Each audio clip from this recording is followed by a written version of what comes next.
Before we jump in, this one came out a little faster than expected, but I couldn't wait to share it. Let me know it still hits the mark for you. Let's begin. I stood in the center of the empty studio, my heart racing beneath my ribs. The mirrors that lined the walls reflected my silhouette from every angle, leaving nowhere to hide. I had reserved this space for tonight, paid extra for the privacy. And now that I was here, I wasn't entirely sure I could go through with it. The wooden floor was cool beneath my bare feet. I had changed into my dance attire, simple black leotard, with a flowing skirt that moved with each breath I took. My hair was pulled back tightly, exposing my neck, my shoulders, the vulnerability I usually kept hidden beneath layers of professional clothing and practiced smiles. I hadn't danced in years, not since the accident, not since I convinced myself I couldn't, shouldn't, wouldn't ever again. But something had been stirring inside me for months, now a restlessness, a hunger to reclaim what I had lost. Or perhaps to discover something entirely new. The studio lights were dimmed just enough, casting soft shadows across the space I'd prepared so meticulously. I kept adjusting things that didn't need adjusting: my hair, the position of my water bottle, the small speaker I had brought. Anything to keep my hands busy, to delay the moment when I would have to begin. I walked to the center of the room and caught my reflection again. The black fabric fit just right, draping softly over skin I hadn't revealed in a long time. I turned slightly, checking my posture, my alignment. I hadn't dressed to hide, that was the point. My heart raced not with fear, but with something harder to define, a sharp pulse of anxiety and anticipation tangled together in my chest. I had no idea what to expect. I only knew what I had asked for: a private lesson with 2 instructors known for their unconventional methods, their ability to pull performances from dancers who had lost their way. They specialized in helping people who were blocked, who couldn't access the freedom they once had. I thought about cancelling, about texting to call it off. But I didn't, because beneath the nerves, I wanted it all. Everything I'd never tried, never allowed myself to want. That was what tonight was about. No pretending, no control, just surrender. And then I heard it 3 slow knocks. It was time. They stood at the door, both of them. Neither spoke.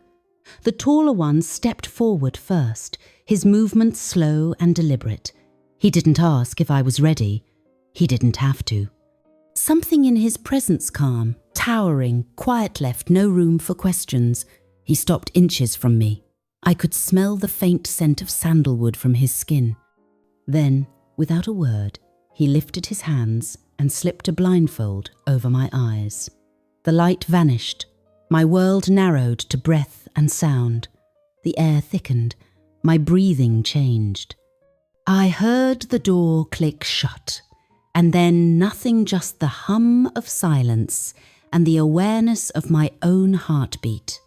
I was already trembling, and he hadn't even touched me yet. Then I felt him behind me, close. His hand brushed lightly over my waist, then settled there warm, heavy, grounding. I held still, uncertain, tense, but I didn't pull away. I didn't want to. His fingers travelled to my shoulders, adjusting my posture, moving me like I wasn't in charge of myself anymore. I let him. Each small shift sent a current through my body, reminding me that I was there to learn, to be guided. My breath caught when he nudged my feet further apart, positioning me properly for the first movement. I obeyed. The blindfold heightened everything: his footsteps, the whisper of fabric, the sound of his breath when he stepped closer. I felt his presence at my back, the firmness of his grip around my arms, the steady pressure as he guided me into the first position. Then he moved, no asking, no warning, just leading me exactly as I'd asked to be led. My body responded on instinct. A sound slipped out quiet, surprised. My hands lifted slightly, then hovered, unsure of where to go, unsure of what I was allowed to do. I'd never felt so exposed, so vulnerable, so incredibly alive. He was methodical at first, but never gentle. He handled me like something to be shaped, positioned, tested, made to respond. The rhythm of the movement was steady, unrelenting, like he was teaching my body how to listen to a language it had forgotten. Every second dragged and surged at the same time. I tried to stay composed, to follow, but it didn't take long before I couldn't. Every movement sent a jolt through me. My breath fractured. My legs trembled. I was spiraling into the dance faster and deeper than I thought possible. He adjusted his grip, holding me tighter, making sure I didn't falter. I didn't need to see. I felt everything. His guidance, his rhythm, the raw control that stripped away thought and left only sensation. The music built. My mind blurred with the movement. I moved more boldly than before, no longer caring who saw or heard. And then I unraveled. The dance rushed through me, sharp and sudden heat, release, expression, my body arched, my breath broke apart. I gasped out loud, helpless to stop it, trembling under the weight of the performance flowing through me. When my knees started to give out, he held me through it firm, silent, steady. Only when it passed did he let go. He stepped back without a word. I stayed where I was, unsteady, trembling, completely transformed. I'd never danced like that before, never surrendered to the movement that way. And the part I didn't expect, I needed more. The second instructor closed in slower, more deliberate. He didn't speak, just approached with quiet certainty, like we both already knew what came next. I sensed him before I felt him. His presence was different, more technical, more precise. Hands closed around my wrists and raised them above my head, a firm hold, steady and certain. My arms stretched high and stayed there. I barely had time to process it before a soft cloth was pressed against my lip. Now I couldn't see, couldn't speak, could only feel. He said nothing as his hands reached for my waist, confident and unwavering. He shifted my stance and stepped closer to demonstrate. I staggered slightly, but the tension in my raised arms kept me centered. His fingers pressed into my skin with practiced control, measuring how far I could stretch, how deeply I could move. There was no pause. He handled me like someone completely in charge, no build-up, just motion, pressure, and certainty. He adjusted my form and moved me into a new sequence, setting the rhythm on his own terms. My body responded with every shift. I gasped against the cloth as the movement carried me forward. He moved with purpose, measured, unrelenting. My legs wavered, but I stayed upright. His guidance never faltered. Every motion sent something deeper, awakening through muscles I'd forgotten, strength I didn't know I still possess. I made muffled sounds behind the cloth, helpless, overwhelmed, and flushed with exertion. It was more than I expected, and I couldn't stop what was happening. My body took over. The intensity rose too quickly, spilling past every limit I thought I had. I came apart in the dance, shaking where I stood, head tilted back, breath exploding in short, fractured bursts. He held me steady, carrying me through the sequence, not letting go until every movement was complete. Then everything stilled. He stepped away, and silence swallowed the room. I didn't collapse, I couldn't. I stayed there, suspended, trembling, covered, breathless, completely undone by what my body had accomplished. I was still restrained, mouth covered, eyes concealed, barely upright. My arms ached from being held so long above my head, my legs shaking beneath me, breath shallow through the restraint. But I hadn't come down. Not fully, not even close. I felt the shift first, the thick air pulled tighter around my skin. Another presence entered slower steps, no voice, but I knew the first instructor had returned. A new grip found my waist firmer, more decisive. My body tensed, but it didn't matter. I couldn't move. The second instructor was still there. He never left. I was caught between, them lifted, controlled, completely open to their guidance. Then came the movement.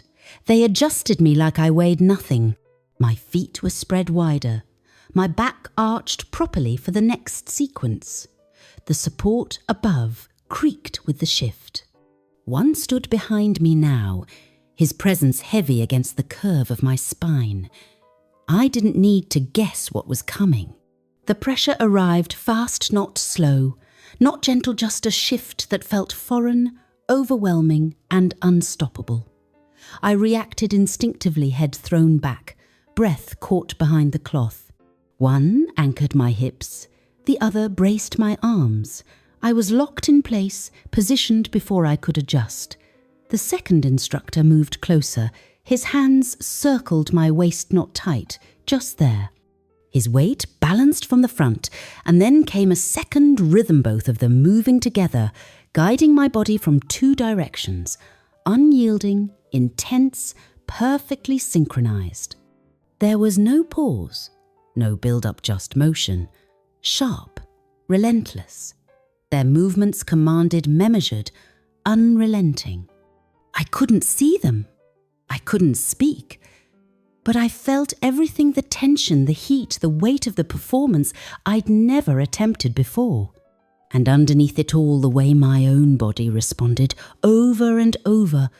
I should have collapsed instantly, but I didn't. I needed this. I didn't know whose hands guided where, or who shifted me next, only that every movement brought me deeper into the dance. My body was awakened, desperate, reaching for something I'd thought lost forever. Nothing existed but sensation. They didn't slow down, sometimes moving together, sometimes creating counterpoint, overlapping movements, alternating control, no space to think or doubt. A hand adjusted my posture, another guided my chin. My body moved between them, muffled breaths lost in the restraint. And still, I wasn't finished. The first wave of exhaustion came fast, rushing through me in hard bursts, knocking the strength from my legs. But they didn't let go. They held me upright and continued, each motion driving the performance deeper. The second sequence came slower. I arched again, arms straining against the support, my body trembling in their grip, mouth parted but silent. I didn't think I could endure more, but I did. I felt them together, overlapping, each moment pushing me further than the last. And then I came apart completely. The final movement tore through me, sudden and blinding. I didn't cry out, I didn't breathe. I trembled so hard I couldn't hold still. My thoughts scattered, my body surrendered. I wasn't in control anymore, and I didn't want to be. They held me steady as I unraveled again and again until there was nothing left of my resistance, my fear, my self-doubt. Only then did they stop. The room fell still.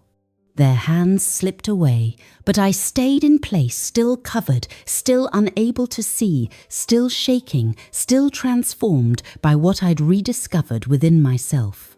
This one was rushed, I'll admit it, but I still hope you enjoyed it. Be honest, have you ever met an instructor who left you speechless? One who pushed you further than you ever expected? What happened? Tell me in the comments. I'm reading them all, and don't forget to like, subscribe, and hit the bell so you're first to know when the next story drops. Thanks for watching.